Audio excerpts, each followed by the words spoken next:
My name is Shelley Bembridge, and I'm an elementary classroom educator from Nova Scotia. I like to tell people I work at the United Nations of Bedford, a school that is rich in diversity and culture. These are my final reflections on web-based learning. The opinions and images shared here are my own. I hope they will spur further conversations and reflections on the future potential in education. At the start of this course, I found myself in a bit of a tailspin, having recently lost my mom unexpectedly. Not one to give up, quitting was never an option for me, but I knew I'd have some work to do playing catch-up. I had to stop, readjust my priorities, and accept my reality. Thankful for online learning, I just had to dig deep to access my stick-to-itness superpowers. It took me a while to sort through the course content, and I found myself soaking up the discussion posts, but not contributing to the extent that I typically like to in an online course. The discussions really helped with my focus and gave my reading direction, and I thank the many class contributors for that. It really gave me a new empathy for adult learners and the challenges of pursuing professional development with aging parents. As I began to see the learning activities shared in the discussion thread, I felt my excitement grow and my teacher's superpowers being recharged. It was like reading through others' lessons was my kryptonite. I even turbocharged the challenge by using my own graphics and making a concerted effort to use only my own images. The course readings and discussions helped me develop a meaningful context for my students. I was able to design an activity that gamified the learning for students and provided vital scaffolding and differentiation for students of all abilities to feel successful.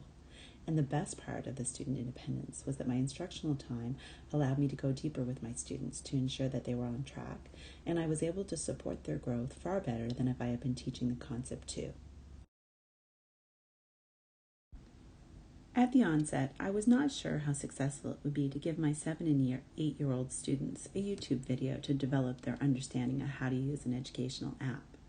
I really wondered if they would struggle with how to apply the video learning to their projects and if they would be able to complete the online multiple choice quizzes. To say that I was pleasantly surprised that the research and my readings supported my classroom experience would be an understatement. Despite this being an independent activity for my students, they worked collaboratively and supported one another throughout. It really was something to sit back and behold, although I still didn't have a lot of time for that.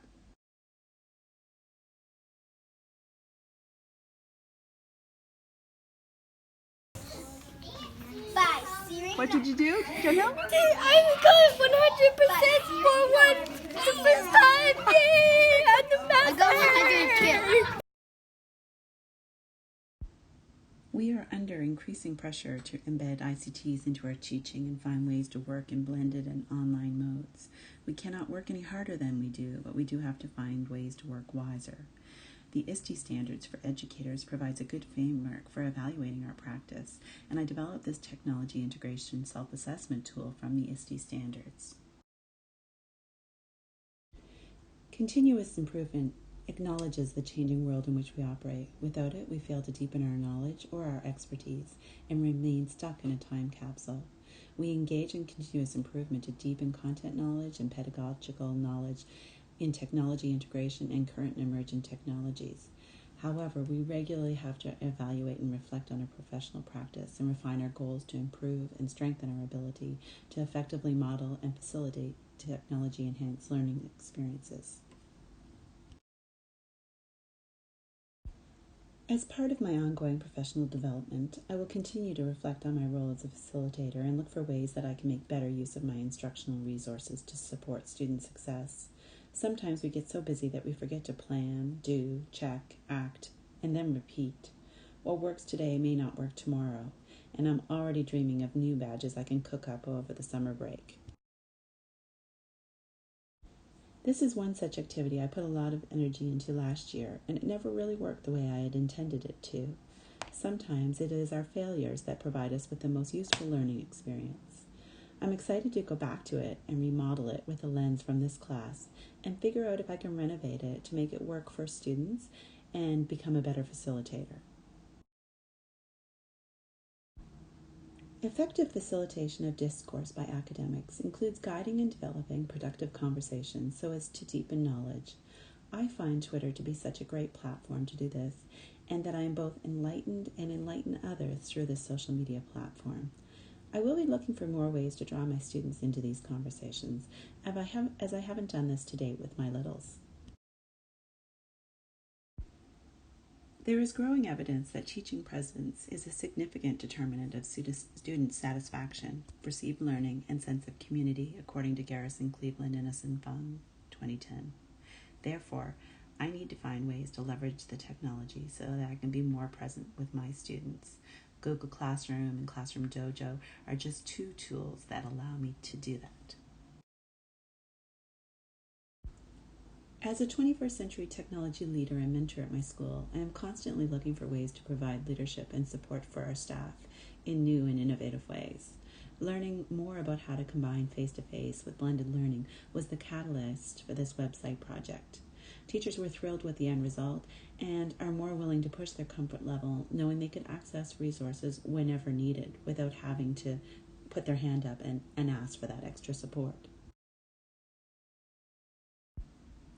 I learned that online teaching space is so much more than simply a repository, and I need to make sure that I continue to work that into building a learning community that is reflective online. I also wonder how I can incorporate student leaders into this process and open up an effective platform for online discussion.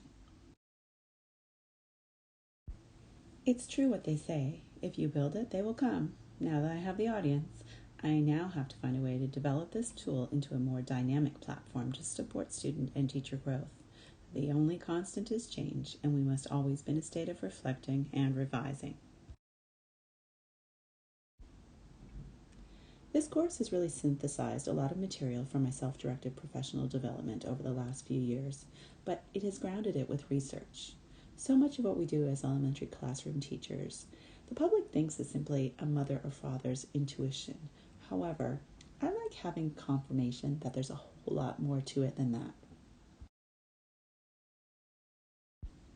This is the first of 4 online courses I have taken where I feel I've had meaningful feedback and actually received instructor support to guide me when I was floundering.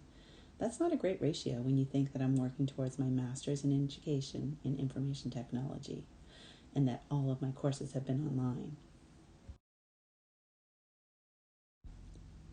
I've really enjoyed this course, and the readings and activities have really inspired a lot of deep reflection as to what I do in my classroom and why I do it. I think it really has set the bar for the rest of my online learning courses.